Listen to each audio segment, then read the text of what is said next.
This is a general overview video about the changes in resource management in the Jakarta version of ServiceNow.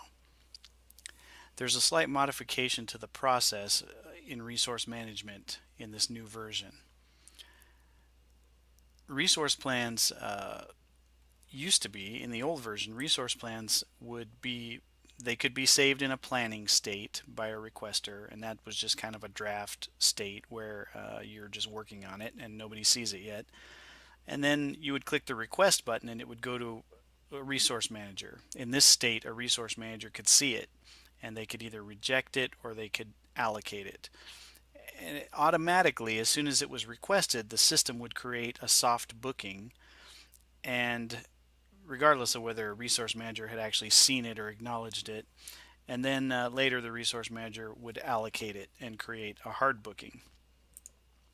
In the new version, a little more control has been given to the resource manager to manage their resources. So there still is an initial planning state where it's kind of a draft and a requester can be working on it and nobody else sees it. And then they still have the request button, and that sends it to where a resource manager can see it.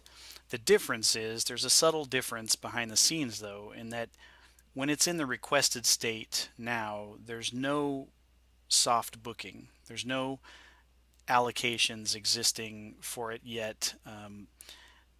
A resource manager can see it in his tools. He's got a charts and reports that he can look at and workbench that will show these, but there's not any kind of commitment assumed there anymore.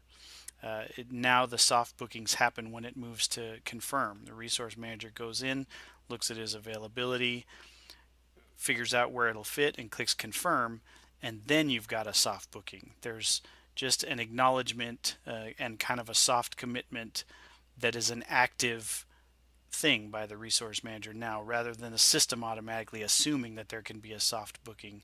That's now something that a resource manager has to acknowledge by clicking a button. And then there still is the later state of allocated, which is the hard commitment. Typically happens at the time a project is kicking off.